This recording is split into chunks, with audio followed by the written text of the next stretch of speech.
Guys, it's episode 4. 1, 2, 3, 4. That's a lot of episodes. Today, we are going to be interviewing, I am going to be interviewing Steven using those same Inc. magazine questions. And if you actually haven't heard the other interview where Steven interviews me, go back and listen to that on episode 3. Yes, then you can determine who's the best interviewer. Interviewee? Yeah. Both sides of the dilemma. Awesome. So here we go. Hi, I'm Alanna Mizell, And I'm her better half, Steven Mizell. And this is the Mizell Show, where we take our regular life moments, transforming them into motivation. helping you crush your goals and leave a little bit more inspired. Join us for the Mizell Show. Right now. My first question is, Steven, I guess it's not a question. Steven, tell me a little bit about yourself. Oh, Steven Mizell.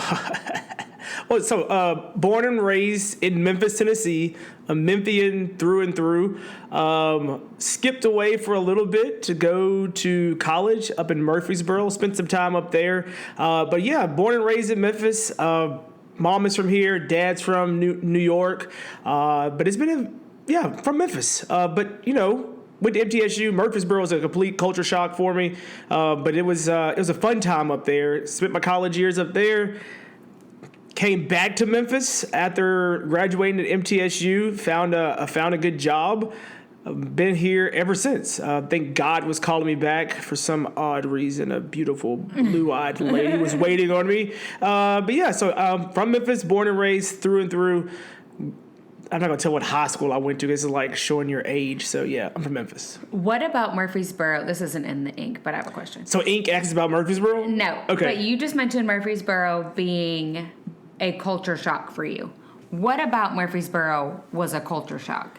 A smaller town. It's a college town. Everything is centered around the university. While I was there, they definitely started booming and getting a lot larger.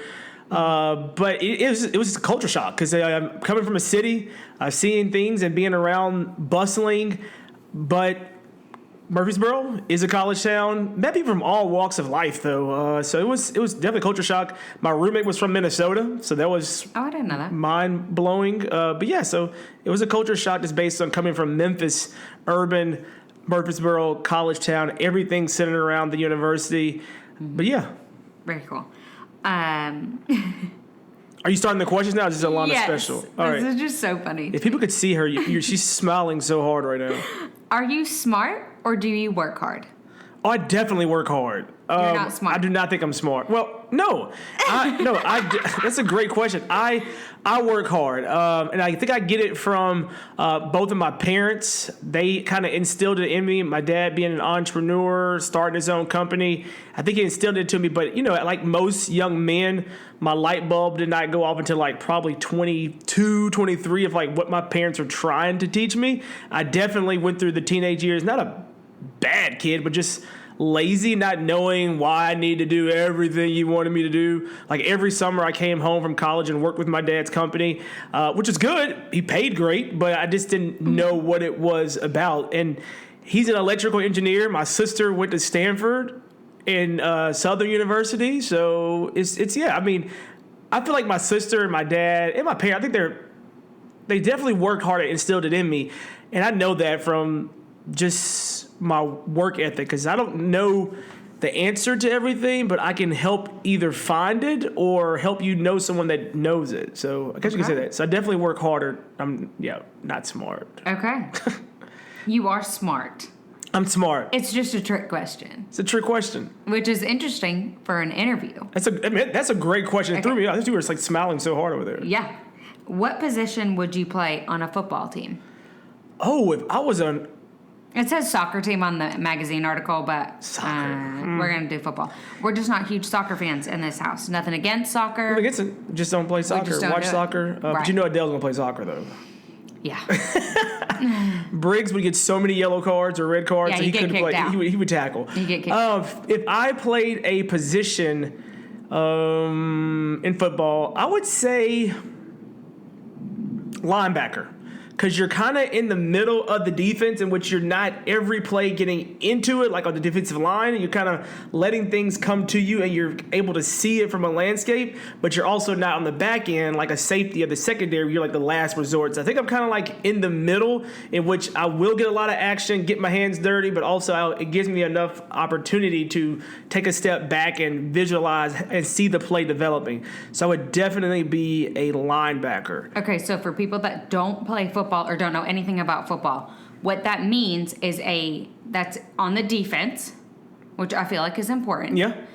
And you're stopping the offense from scoring. Right. The linemen are the ones that are on the line, and then just behind that are linebackers. Luckily, in defense, the terms that they use in football are pretty self-explanatory. Yeah, defense is pretty self-explanatory. Once you know what's going on. A linebacker, and then secondaries, safety, like literally, just last result. Safeties. Yeah, safety. Don't go into the little jargons. Yeah. Anyway, that's just the Oliver. Okay. How will I know you're struggling? Or how will I know you need help? Oh, you'll see it in the mood, the facial expressions. I mean, I think all the time Alanna gives me that, what are you doing or what's wrong? I sometimes tend to wear it.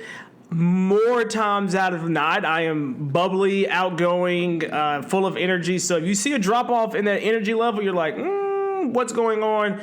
And I'm a processor. Like Alanna can give me her rundown of the day, and immediately she looks at me like, what are you doing? I'm like, I'm trying to like fix it and figure it out right now. So I definitely wear it on my face, and I try not to wear it as in my body language, but if it's affecting me, my face, you will see it. So you will see it if I'm struggling based on my body language. I'm working on body language, but it's probably something that you would see it from. Okay. What did you do to prepare for this meeting today? I married Alanna. Really, like, what do you feel like you've done to prepare for where you are now? Oh, man. I would say life experiences. I went to college on a whim with a friend of mine. I went to MTSU because it had a cool rec center, and it was awesome. And it was a nice rec center back in the day. And then after... Still is a nice rec center. It was a nice rec center. But then I became a campus tour guide. From a campus tour guide, I realized, there's a career in admissions. And then I had a decision of, what do I do in terms of, I had an internship in New York. Do I move back to New York, or do I go into a career of admissions? And so going into a career of admissions, everything that I've done industry-wise has driven me towards helping people, serving people, pouring into people, motivating people. And every industry I've gone into, I've been blessed to have great people to help bring me to them. I didn't know about an admissions career. Had no idea what a admissions counselor was when I went through the college process. Then came back and worked for University of Memphis doing admissions. Became a real estate agent because a guidance counselor at one of my high schools said I would probably be good at it. Mm-hmm. I didn't know what a realtor was before then. And while in admissions, I was introduced to one of my biggest mentors right now to the world of player development. I had no idea that colleges had off-the-field guys. I mean, playing football, I knew about the coaches, but I didn't know that the off-the-field careers were going. So I would say what got me to this point is just the relationship building, being a people-driven person, and enjoying serving and helping people. Did you know that I sell makeup? Not only do I sell makeup, but the makeup that I sell is 3D makeup, which allows you to highlight and contour your face in a super simple compact. As a mom, I could not survive without my simplified routine. Not only that, but it's exactly what you need. Exactly when you need it, all in one spot. Go ahead and check out Alanna Mizell on Instagram or alannamizell.com to learn more. So I'm going to go to some of the questions that you asked me. Okay. If that's okay. What is the hardest thing you've ever done? Ooh. The hardest thing I've ever done? Mm-hmm. You want the real answer? Real answer. Real answer. Like raw. Raw. You ready for this? Yeah. The hardest thing I've ever done was courting Alanna. Which we will get into that in like a 6-part episode, you think? It might need to be. No, the hardest thing is helping Alanna realize in our courtship her value and what she deserves, and working through everything that she had been through to help her realize that I am not, I guess, her past. Because I hate the whole cliche is I'm not one of those guys. Well, so in the day, the hardest thing was helping you and going through our courtship, because when it's something that is, people say from the old South, ordained by God, it's going to happen. And it's going to be, it's not going to say it'll be easy if God put his hands on it, but it's going to be something that you have to work towards. And boy, we have some amazing stories for you guys to hear about our courtship. I didn't think we were going to talk about all those. I mean, I guess we will. We should. Yeah, so the hardest thing is... So the next question is... Next question. What is your personal definition of success?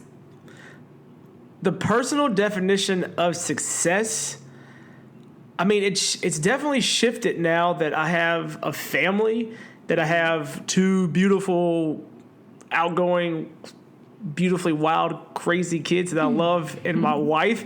I would say, 5-6 years ago when we first got married, success would probably be a monetary value, or it'd probably be a stature. But now having a job, I think a person could say they're successful if every day they wake up doing something they love and it's also impacting their family. Because a lot of times people will wake up and do something they love, but it's pulling away from their family. It's draining their family. But if you work a career and you're able to continue to grow and pour into your family while you are doing something that you love, I would say that's my definition of success, that you're able to do that. I would say that. Love it. Okay, so probably the last one, depending on how long you answer it. Got it. Tell me about a time when you felt a change needed to be made and how something was done. How did you come to this conclusion, and how did you get support for the change? I think,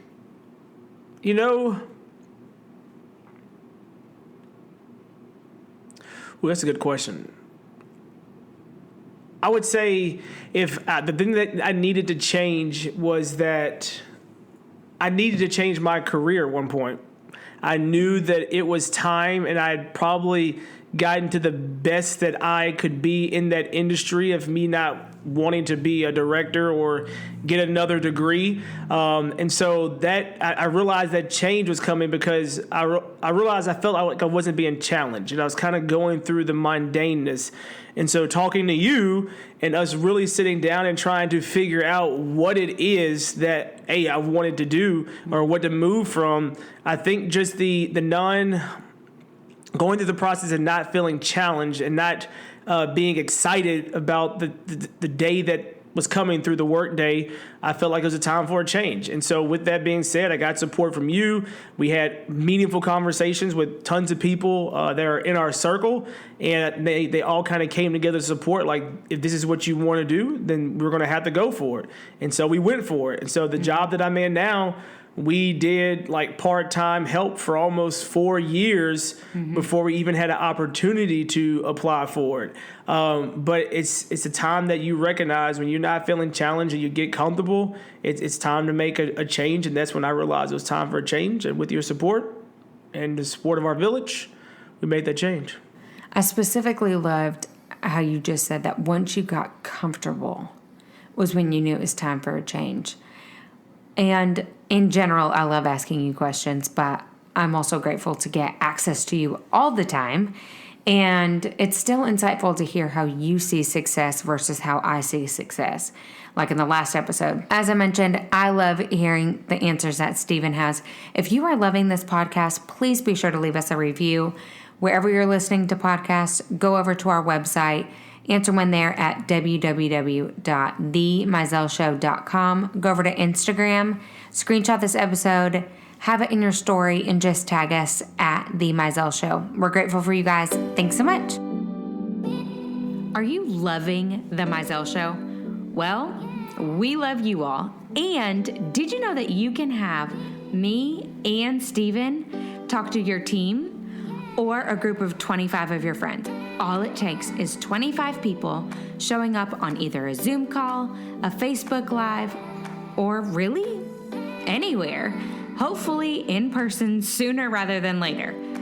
But how do you get us? So all you have to do is email themizellshow@gmail.com, or you can direct message us on Instagram @themizellshow.